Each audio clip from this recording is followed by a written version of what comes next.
Bonsoir. Au sommaire de cette édition, adieu émouvant à la petite Aurélia ce samedi à Cité Anouchka. Cette fillette de 10 mois a péri dans l'incendie de sa chambre hier soir.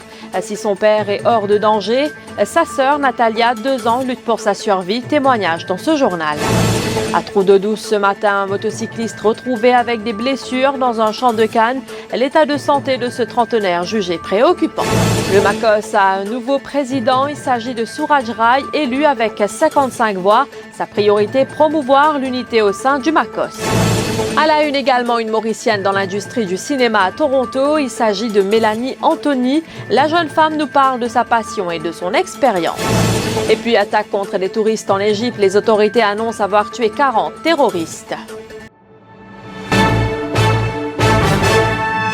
Cité Anouchka plongée dans la tristesse après l'incendie meurtrier qui a coûté la vie à la petite Aurélia Kettel dans la nuit d'hier. Celle-ci, âgée de 10 mois, dormait avec sa sœur Natalia, âgée de 2 ans, à l'étage, alors que leurs proches fêtaient le départ du grand-père, Jean-Marc Ravina.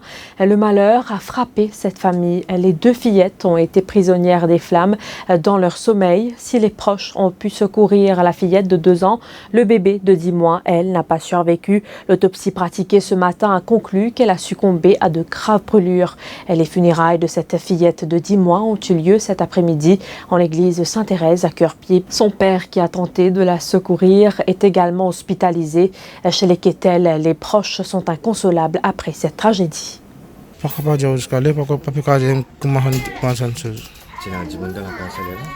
Dans la carte, sinon, bon, mais c'était lancé des enfants là-haut et dormi. Nous s'était indiffé, mon voisin venu, comment c'était indiffé jusqu'à pompier rentrer. Voilà, pompier rentrer, comment c'était indiffé de bien côté. Et le test là, sur l'état de santé, comment était? Sur l'état de santé, en fait, pour le moment, on ne peut pas contrôler exactement, mais moi, c'est vraiment bien, enfin, il y a des barrières assez graves. Qu'est-ce qu'il a fait là? Il y a des conditions. Enfin, il ne faut pas aucun feedback avec ça, pour les enfants. Un jeune homme de 32 ans dans un état critique après une chute de sa moto à Trou-de-Douce. La victime a été retrouvée non loin de son 2 roues dans un champ de canne. Transporté à l'hôpital de Flac, il a été par la suite transféré à l'hôpital du Nord où son état de santé est jugé sérieux. La police enquête pour déterminer les circonstances de cet accident. Logi Payendi a succombé à ses blessures. Cet habitant de Chemin-Grenier a rendu l'âme hier après 15 jours d'hospitalisation. Le sexagénaire avait fait une chute à son domicile. L'autopsie a attribué son décès à des blessures intracrâniennes. Je vous retrouve après cette courte page de pub.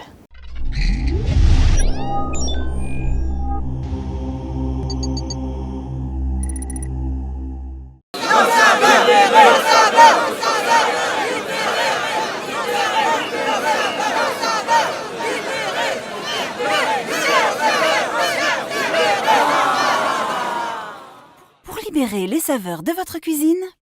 Pas d'erreur, c'est le Sieur.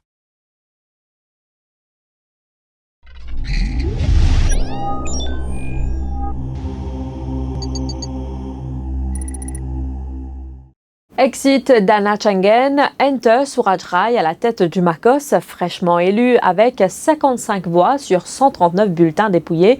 L'élection a eu lieu ce matin au Regional Leadership Center à Bokaz. Suraj Rai prône l'unité au sein du Makos. Je souhaitais, à partir de maintenant, dans la Makos, pas qu'on a aucune division. Ce qui me content, c'est que pour envie d'une équipe, une seule équipe, une équipe unie et qui nous progresse dans une direction positive. Et à partir d'aujourd'hui, tout le monde va travailler ensemble. Alors, au moment où tout maintenant, nous tous nous l'amassons, nous mettons toutes différences de côté. À partir de là, l'élection est finie. Nous trouvons une différence sur la durée. C'est pas la personne que vous projetez, ça va changer beaucoup de choses au sein de la Makos, mais ensemble. Il n'y aura pas de barrière, il n'y aura pas de querelle, et mon pas tout content apprécier qu'il y ait une dissension entre nous. Parce que ça, comme ce qu'on appelle la civil society, il peut souffrir dans son ensemble. Nous demandons de collaboration. Tous mes camarades qui finissent là, et tous mes camarades qui encore au membre exécutif pour qu'ils nous capables de travailler ensemble. Également présent ce matin, le commissaire électoral Irfan Rahman. Il se dit satisfait du déroulement des élections et affirme que les nouvelles procédures mises en place après le renvoi des élections en juin dernier pour cause de manipulation des bulletins de vote ont été appliquées. Ça a été un long parcours, il y a eu beaucoup d'obstacles en chemin, mais finalement avec la collaboration de tout le monde, et aussi avec ce qu'on a fait par rapport aux instructions données aux recommandations du président par intérim. On a fait un rapport qu'on a remis au président par intérim, M. Waldemar Pourri. Et de là, on a travaillé très dur. Malheureusement, la semaine dernière, on a dû renvoyer à cause du mauvais temps. Cette fois-ci, je crois qu'on y est, finalement, avec beaucoup de transparence cette fois-ci. Je pense que ça a été un très bon scrutin. Maintenant, c'est aux gens maintenant de venir dire qu'ils sont satisfaits ou non du bon déroulement de l'exercice. Je vous le disais au sommaire, elle enchaîne les tournages à Toronto. Il s'agit de Mélanie Anthony qui a fait de sa passion son métier. La jeune femme de 32 ans, originaire de Quatre-Bornes, a joué dans des courts-métrages et tout récemment, elle a signé avec une agence de talent en tant qu'actrice principale. Bien que la compétition soit rude, Mélanie Anthony, qui vient tout juste de débuter, se fraye un chemin sur la scène cinématographique. Elle évoque son expérience au micro de Florence Alexandre. Alors pour ceux qui ne le savent pas, il y a plusieurs films américains qui sont tournés à Toronto. Plusieurs séries populaires aussi, donc Handmaid's Tale, Designated Survivor. J'ai commencé comme ça, en étant figurante sur les plateaux de tournage de Handmaid's Tale, même des fois en extérieur, quand il fait froid. C'est pas évident, mais ça m'a donné l'occasion de voir comment on peut tourner sur des grands plateaux avec des grosses productions, des grandes équipes. C'est une très bonne expérience. Alors en tant que figurante, j'ai même eu l'occasion de tourner dans une scène du nouveau Marvel DC qui sortira en avril 2019 qui s'appelle Shazam.